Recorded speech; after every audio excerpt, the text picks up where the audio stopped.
Feed ഫുട്ബോളിൻ്റെ മറ്റൊരു എപ്പിസോഡിലേക്ക് എല്ലാവർക്കും സ്വാഗതം. ഈ വീഡിയോയിൽ നമ്മൾ സംസാരിക്കാൻ പോകുന്നത് ഇന്നലത്തെ Netherlands versus Romania round of 16 മത്സരത്തെക്കുറിച്ചിട്ടാണ്. അതായത് 2008 ശേഷം നെതർലാൻഡ്സ് യൂറോ ചാമ്പ്യൻഷിപ്പിൻ്റെ ക്വാർട്ടർ ഫൈനലിലേക്ക് എത്തിയിരിക്കുകയാണ്. ഇന്നലെ റൊമാനിയ 3-0 എന്നുള്ള സ്കോർ ലൈനാണ് നെതർലാൻഡ്സ് പരാജയപ്പെടുത്തിയുള്ളത്. 2008 ശേഷം ആദ്യമായിട്ടാണ് ഡച്ച് പട, ഓറഞ്ച് പട ക്വാർട്ടർ ഫൈനലിലേക്ക് എത്തുന്നത്. 2008 അവരന്ന് ക്വാർട്ടർ ഫൈനലിലേക്ക് എത്തിയപ്പോൾ റഷ്യക്കെതിരെ എക്സ്ട്രാ ടൈമിൽ പരാജയപ്പെട്ടു പോയിട്ടുണ്ടായിരുന്നു. പിന്നീട് 2012 കാര്യം വളരെ ദയനീയമായിരുന്നു എന്നുള്ളതാണ്. ഗ്രൂപ്പിൽ എല്ലാ മത്സരങ്ങളും പരാജയപ്പെട്ടിട്ട് അവർ ഗ്രൂപ്പിൽ അവസാനം ഫിനിഷ് ചെയ്യുന്നതാണ് നമ്മൾ അന്ന് കണ്ടിട്ടുണ്ടായിരുന്നത്. അങ്ങനെ ഗ്രൂപ്പിൽ നിന്ന് പുറത്തായി. പിന്നീട് 2016 കാര്യം അതിലും ദയനീയമാണ്. കാരണം ക്വാളിഫിക്കേഷൻ പോലും അവർക്ക് നേടിയെടുക്കാൻ സാധിച്ചിരുന്നില്ല. പിന്നെ 2020 അവർ ക്വാളിഫിക്കേഷൻ നേടിയെടുക്കുന്നു, ഗ്രൂപ്പിൽ ചാമ്പ്യന്മാരാകുന്നു. പക്ഷേ റൗണ്ട് ഓഫ് 16 ചെക്ക് റിപ്പബ്ലിക്കിനെതിരെ അവർ പരാജയപ്പെട്ട് പുറത്താകുന്നതാണ് നമ്മൾ കണ്ടത്. ഇപ്പോൾ 2024 റൊണാൾഡ് കോമൻ എന്ന് പറയുന്ന ഡച്ച് ഇതിഹാസത്തിൻ്റെ കീഴിലാണ് അവർ കളിച്ചുകൊണ്ടിരിക്കുന്നത്. ഈ ടൂർണമെൻറ്റിൻ്റെയും തുടക്കം അത്ര മികച്ച രീതിയിലൊന്നും ആയിരുന്നില്ല, അത്ര കൺവിൻസിംഗ് ആയിട്ടല്ല അവർ തുടങ്ങിയിട്ടുള്ളത്. കാരണം എന്താ വെച്ച് കഴിഞ്ഞാൽ ഗ്രൂപ്പിൽ ഫ്രാൻസും ഓസ്ട്രിയയും പോളണ്ടും അടങ്ങുന്ന ഗ്രൂപ്പിൽ അവർ 3-ാം സ്ഥാനത്ത് ഫിനിഷ് ചെയ്തിട്ടാണ് റൗണ്ട് ഓഫ് 16 ക്വാളിഫിക്കേഷൻ നേടിയിട്ടുണ്ടായിരുന്നത്. പക്ഷേ ഇന്നലത്തെ മത്സരത്തിൽ അവർ ഒന്ന് നന്നായി കളിക്കുന്നതാണ് നമ്മൾ കണ്ടുള്ളത്. അതായത് കൃത്യസമയത്ത് ഡച്ച് പട പീക്ക് ചെയ്യുന്നതായിട്ടാണോ നമുക്കെല്ലാവർക്കും തോന്നുന്നത്? എനിക്കങ്ങനെ തോന്നി. ശരിയാണ്, റൊമാനിയ ആയിരുന്നു ഒപ്പോണൻസ്. പക്ഷേ റൊമാനിയ ഒടുക്കത്തെ കോൺഫിഡൻസിലാണ് ഈ മത്സരത്തിലേക്ക് വന്നിട്ടുണ്ടായിരുന്നത്. ആ ഒരു സ്റ്റേഡിയത്തിലാണെങ്കിൽ ഒടുക്കത്തെ സപ്പോർട്ട് റൊമാനിയക്കായിരുന്നു. അവരുടെ ഒരു ഹോം ഗെയിം പോലെയായിരുന്നു അവർ കളിച്ചിട്ടുണ്ടായിരുന്നത്. അപ്പോൾ എന്താണ്, ഒരു 10-15 മിനിറ്റ് ഡച്ച് ഒന്ന് സ്ട്രഗിൾ ചെയ്തിട്ടുണ്ടായിരുന്നു. കാരണം വെച്ചാൽ ഈ റൊമാനിയയുടെ യൂഷ്വൽ ആ ഒരു ഹൈ ഇൻറ്റൻസ് ആയിട്ടുള്ള ആ ഒരു ഹൈ പ്രസ്സും ആ ഒരു മാൻ ടു മാൻ പ്രസ്സിലൊക്കെ നെതർലാൻഡ്സ് ഒന്ന് ഇടങ്ങറാകുന്നു. അവർ പിന്നെ വളരെ സ്ലോ ആയിട്ട് ബോൾ മൂവ് ചെയ്യുന്ന ഒരു സാഹചര്യം, ഡിഫൻസിൽ അങ്ങോട്ടും ഇങ്ങോട്ടും പാസ് ചെയ്യുന്ന സാഹചര്യങ്ങളൊക്കെ നമ്മൾ കണ്ടിട്ടുണ്ടായിരുന്നു. ആ ഒരു ഫ്രണ്ട് ഏരിയയിലേക്ക് അവർക്ക് ബോൾ എത്തിച്ചു കൊടുക്കാൻ പറ്റുന്നൊന്നും ഉണ്ടായിരുന്നില്ല. പിന്നെ ഷാവി സിമോൺസിൻ്റെ ഒരു ലോങ് ഡിസ്റ്റൻസ് ഷോട്ടും കാര്യങ്ങളൊക്കെ നമ്മൾ കണ്ടു.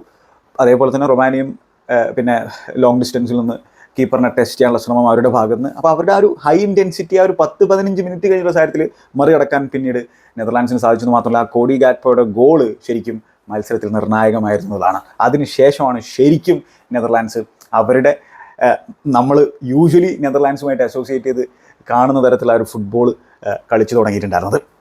ഇനി ലൈനപ്പിലേക്ക് നോക്കിക്കഴിഞ്ഞാൽ എന്താണ്, മിഡ്ഫീൽഡിൽ ഒരു ബാലൻസ് കണ്ടെത്താനുള്ള ശ്രമമാണ് കോമൻ നടത്തിക്കൊണ്ടിരിക്കുന്നത്.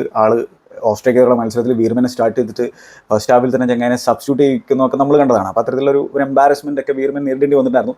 അപ്പോൾ ഈ മത്സരത്തിൽ ഷോട്ടനും അതുപോലെ തന്നെ റേഞ്ചേഴ്സുമാണ് ആ ഒരു ഡബിൾ പിവോട്ടിൽ സ്റ്റാർട്ട് ചെയ്തിട്ടുണ്ടായിരുന്നത്. പിന്നെ ഷാവി സിമോൺസ് ആ ഒരു 10 റോളിൽ ഫ്ലോട്ട് ചെയ്യുന്നു. ലെഫ്റ്റ് സൈഡിൽ കോഡി ഗാക്പോ, റൈറ്റ് സൈഡിൽ ബെർഗ്വൈൻ, സ്ട്രൈക്കറായിട്ട് ഡിപ്പായ്. ഇതായിരുന്നു ആ ഒരു ഫ്രണ്ട് ഏരിയയിൽ. പിന്നെ ഡിഫൻസിലേക്ക് പോയി കഴിഞ്ഞാൽ ഡംഫ്രീസ് റൈറ്റിൽ, പിന്നെ ഡെവ്രായും അതുപോലെ തന്നെ നമ്മുടെ വെർജിൽ വാൻ ഡൈക്കും ഡിഫൻസിലുണ്ടായിരുന്നു. നഥനാക്കെ ലെഫ്റ്റ് ബാക്കായിട്ട്. ഇതായിരുന്നു അവരുടെ ആ ഒരു ലൈനപ്പ് ഉണ്ടായിരുന്നത്.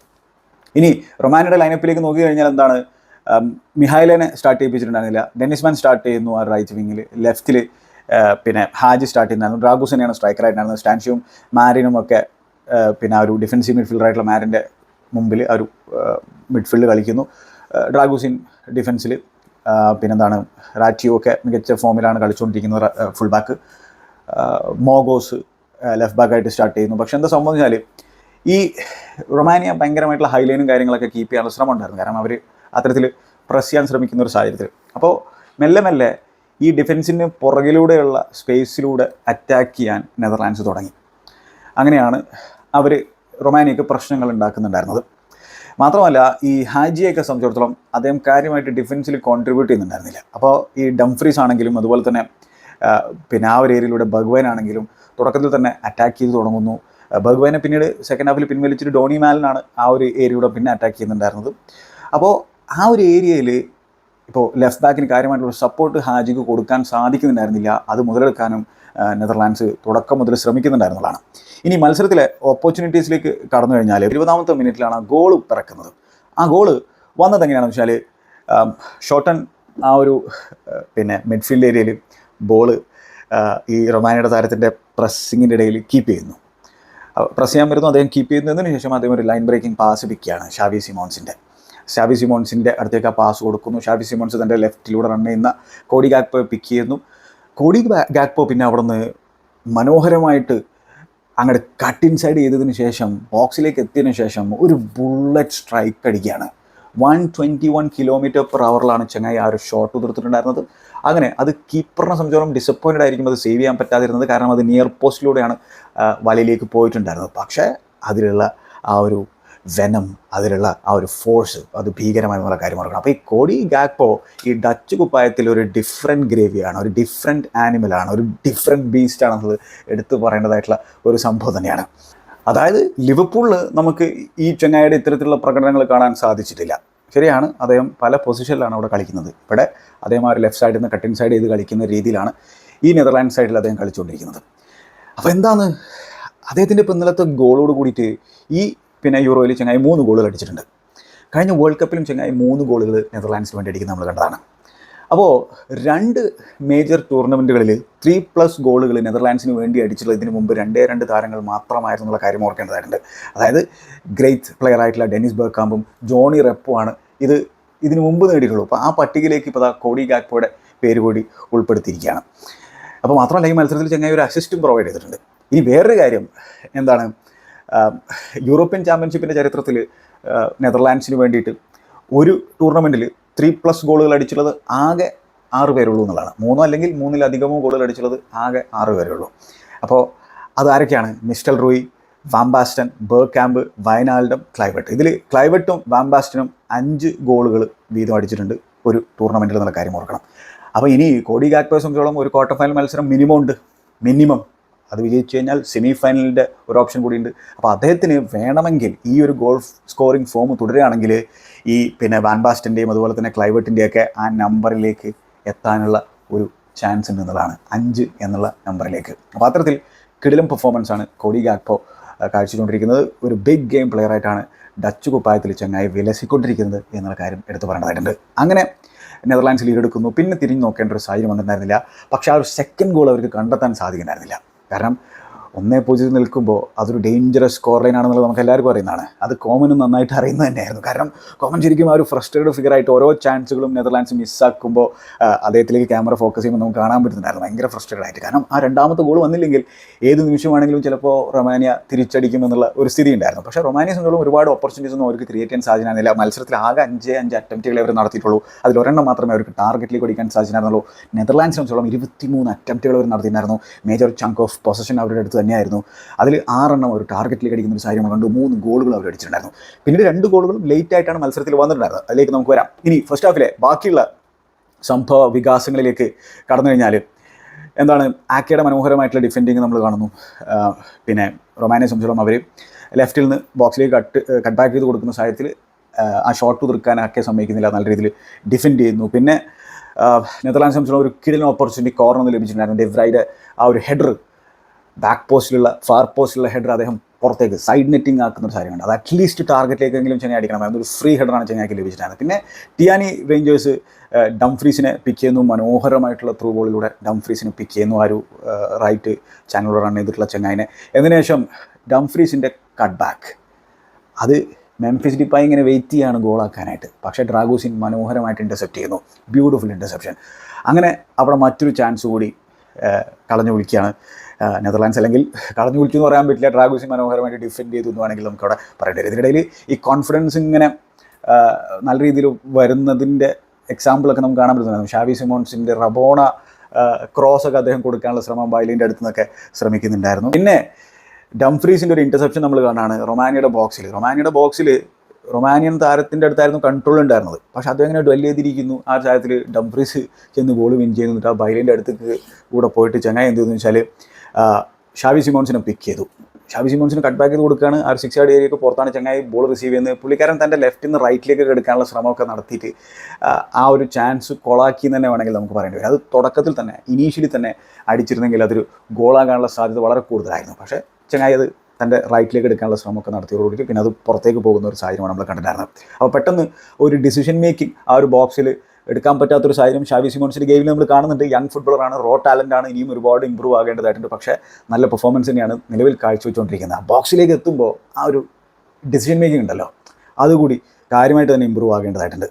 പിന്നെന്താണ്, നമ്മൾ ഡ്രാഗൂസ് കട്ട് ഇൻസൈഡ് ചെയ്തിട്ട് ഒരു ഷോട്ട് അടിച്ചിട്ടുണ്ടായിരുന്നു. അതൊന്നും കാര്യമായിട്ട് കീപ്പറിനെ ട്രബിൾ ചെയ്യുന്ന തരത്തിലൊന്നും ആയിരുന്നില്ല. ലെഫ്റ്റിൽ നിന്ന് കട്ട് ഇൻസൈഡ് ചെയ്തിട്ടുള്ള ഒരു ഷോട്ട്. അതാണ് ഫസ്റ്റ് ഹാഫിലെ സ്ഥിതിഗതികൾ.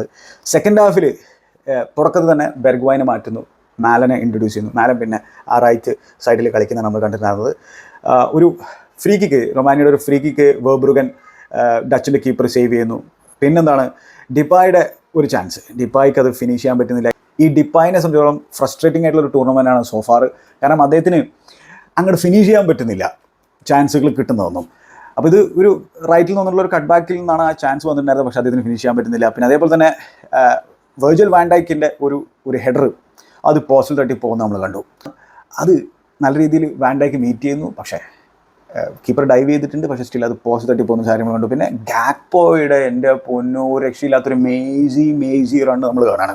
അതായത് നെതർലാൻഡ്സിൻ്റെ ആ ഒരു ഏരിയയിൽ നിന്ന് ഡിഫെൻസീവ് തേർഡിൽ നിന്ന് ബോൾ റിസീവ് ചെയ്തിട്ട് പുള്ളിക്കാരനൊരു പോക്ക് പോവുകയാണ്. ഈ ടാക്കിളുകളൊക്കെ മാറി കടന്നിട്ട് ഭയങ്കരമായിട്ടുള്ളൊരു ഡ്രൈവിംഗ് റണ്ണ് ഇങ്ങനെ സെൻട്രലിലൂടെ ഇങ്ങനെ നടത്തിയിട്ട് റൊമാനിയയുടെ ബോക്സിൻ്റെ പുറത്ത് നിന്നിട്ട് ഒരു ഷോട്ട് അടിക്കുന്നു, അത് കീപ്പർ സേവ് ചെയ്യുന്നു. അത് ഗോളായിരുന്നെങ്കിൽ ഒരു കിണ്ണം കാച്ച് ഗോളായി പോയനെ.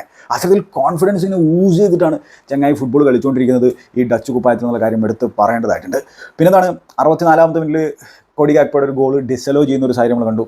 റൈറ്റ് സൈഡിൽ നിന്ന് ഒരു ക്രോസ് വരികയാണ്, അതൊരു കോർണർ റൈറ്റിലേക്ക് എത്തുന്നു, എന്നിട്ട് അത് വീണ്ടും ബോക്സിലേക്ക് കൊടുക്കുകയാണ്. മാലനിൽ അത് തട്ടിയിട്ടാണ് ഗാക്പോയിൽ എത്തുന്നത്. അപ്പം മാലനിൽ തട്ടിയ ഗാക്പോയിലേക്ക് എത്തുന്ന കാര്യത്തിൽ ഗാക്പോ ഓഫ് സൈഡ് ആയിരുന്നു. ഗാക്പോ കാലൊക്കെ നീട്ടിയിട്ട് അത് ഫിനിഷ് ചെയ്തിട്ടുണ്ടായിരുന്നു, ഒരു പോച്ചസ് ഫിനിഷ് അവിടെ നടത്തിയിട്ടുണ്ടായിരുന്നു. പക്ഷേ അത് VR ചെക്ക് ചെയ്തിട്ട് അത് ഓഫ് സൈഡ് ആണ് എന്നുള്ള നിഗമനത്തിലേക്ക് എത്തുന്നു.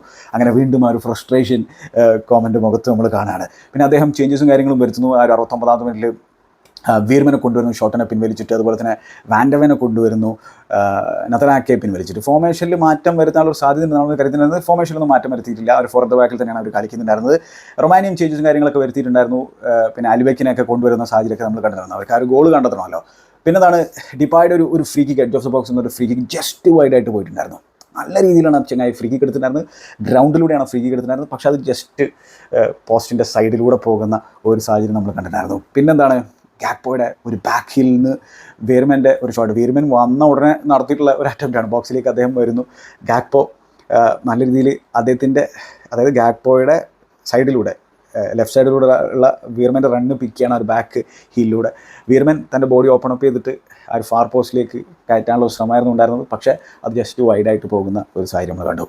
പിന്നെന്താണ് നമ്മൾ മാലൻ ഒരു റോങ് ഓപ്ഷൻ എടുക്കുന്ന ഒരു സാഹചര്യം ഉണ്ടായിരുന്നു. നല്ലൊരു ഓപ്പർച്യൂണിറ്റി ആയിരുന്നു അദ്ദേഹത്തിൻ്റെ ഇടത്തു കൂടെ. കൗണ്ടർ അറ്റാക്കിങ്ങിലാണ് ഈ ഓപ്പർച്യൂണിറ്റി അവർ ക്രിയേറ്റ് ചെയ്യുന്നത്. അപ്പോൾ തൻ്റെ ലെഫ്റ്റിലൂടെ ഷാവി സിമോൺസ് റൺ ചെയ്യുന്നുണ്ട്, റൈറ്റിലൂടെ കോഡി ഗാക്പോ റൺ ചെയ്യുന്നുണ്ട്. പക്ഷേ സത്യം പറഞ്ഞാൽ അവിടെ ബെസ്റ്റ് ഓപ്ഷൻ ആയിട്ടുണ്ടായിരുന്നത് ഷാവി സിമോൺസിനെ പിക്ക് ചെയ്യുന്നതാണ്. പകരം റൈറ്റിലൂടെ റൺ ചെയ്തുള്ള കോഡി ഗാക്പോ പിക്ക് ചെയ്യുന്നു. ഗാക്പോ അവിടെ നിന്നൊരു ഷോട്ട് അടിക്കുന്നു, പക്ഷേ ഷാവി സിമോൺസിനെ ആയിരുന്നെങ്കിൽ കുറച്ചുകൂടെ ബെറ്റർ ആയിട്ടത് ഗോൾ അടിക്കാവുന്ന ഒരു സിനാരിയിലേക്ക് എത്തിപ്പെട്ടേനെ. ഇനി 83ാമത്തെ മിനിറ്റിൽ മാലൻ ഗോൾ അടിക്കുന്നുണ്ട്. പക്ഷേ ആ ഗോൾ അടിക്കുന്നതിന് മുമ്പ് മറ്റൊരു പ്രധാനപ്പെട്ട ഇൻസിഡൻറ്റ് മത്സരം നടന്നിട്ടുണ്ടായിരുന്നു. ഈ യൂറോയിലുള്ള റെഫറിങ് ഇത്തിരി പ്രശ്നമാണെന്നുള്ളത് എടുത്തു പറയേണ്ട ഒരു സാഹചര്യമാണ്. അപ്പോൾ ഡംഫ്രീസ് ഈ അലിബക്ക് ഒരു ഹൈ ബൂട്ട് നടത്തി എന്നുള്ള രീതിയിലുള്ള ഒരു വാദം ഉന്നയിക്കുകയാണ്. പുള്ളിക്കാരൻ അവിടെ വീണ് കിടക്കുകയാണ്. അവിടെ യാതൊരു തരത്തിലുള്ള ഒരു ഹൈ ബൂട്ടോ ഒന്നും അവിടെ അലിബക്ക് നടത്തിയിട്ടില്ല. ഒരു റൊമാനിയയുടെ ഒരു അറ്റാക്ക് അതോട് കൂടിയിട്ട് റഫറി പുറകിലേക്ക് വിളിക്കുന്ന ഒരു സാഹചര്യം നമ്മൾ കണ്ടു. അതായത് അവിടെ ഫൗളാണെന്നുള്ള രീതിയിലുള്ള ഒരു കാര്യം അദ്ദേഹം പറയാണ്. അതൊരു ഫൗളേ അല്ല, ഹൈ ബൂട്ടല്ല, ഒന്നുമല്ല. അപ്പോൾ അതിൽ സ്റ്റാൻഷ്യൂ ഒക്കെ നല്ല രീതിയിൽ ഫ്രസ്ട്രേറ്റഡ് ആയിരുന്നു. ആ രീതിയിൽ റഫറിയോട് കയർക്കുന്നതൊക്കെ നമുക്ക് കാണാൻ പറ്റുന്നതായിരുന്നു. കാരണം അതൊരു ഒരു ഫൗളല്ല. അപ്പോൾ അങ്ങനത്തെ ആ ഒരു മൊമെൻറ്റ് പിന്നീട് പറയാൻ പറ്റില്ല അത് ഗോൾ അടിക്കുമോ ഇല്ലയോ എന്നുള്ളത്. പക്ഷേ ഒരു ചാൻസിൽ കലാശിച്ചേനെ റൊമാനിയെ സംബന്ധിച്ചു. പിന്നെ എന്താണ് സംഭവിച്ചത്? ഇപ്പുറത്ത് ഒരു ഗോള് നെതർലാൻഡ്സ് അടിക്കുന്നു. അതൊരു ത്രോയിൽ നിന്ന് എന്താ സംഭവം എന്ന് പറഞ്ഞു കഴിഞ്ഞാൽ റൊമാനിയ അണ്ടർ കൺട്രോളിലായിരുന്നു. പക്ഷേ ഈ കോഡി ഗാക്പോയുടെ എന്തൂസിയാസും അദ്ദേഹത്തിൻ്റെ ആ ഒരു അർപ്പണബോധം കാര്യങ്ങളൊക്കെ ഉണ്ടല്ലോ. ചെങ്ങായി ആ ബോളുമായിട്ട് ആ ഒരു ബൈലൻ്റെ അടുത്ത് കൂടെ പോകുമ്പോൾ ഡ്രാഗോസിൻ എന്ന് പറയുന്ന ഡിഫൻഡർ സംബന്ധിച്ചോളം അദ്ദേഹത്തിന് ഒന്ന് ജസ്റ്റ് തട്ടിയിട്ട് അത് കോർണറിലേക്ക് ആക്കിയാൽ മതി. പകരം ഷീൽഡ് ചെയ്യാനുള്ള ഒരു ശ്രമം നടത്തുന്നു. കോഡി ഗാക്പോ അവിടെ മനോഹരമായിട്ട് അതിൻ്റെ സ്ട്രെങ്ത്തും കാര്യങ്ങളും അവിടെ കാഴ്ചവെക്കുന്നതിന് ശേഷം ജസ്റ്റ് ആ 6 യാർഡ് ഏരിയയിൽ നിൽക്കുന്ന ഡോണി മാലിനെ പിക്ക് കൊടുക്കുന്നു. ഡോണി മാലിനെ സംബന്ധിച്ചോളം ഒരു ടാപ്പിൻ ഗോൾ അടിക്കാനുള്ള ഒരു അവസരം ഉണ്ടാക്കി കൊടുക്കുന്നു. പക്ഷേ ഡ്രാഗോസിൻ അവിടെ ബെറ്ററായിട്ട് ഡിഫെൻഡ് ചെയ്യണമായിരുന്നു.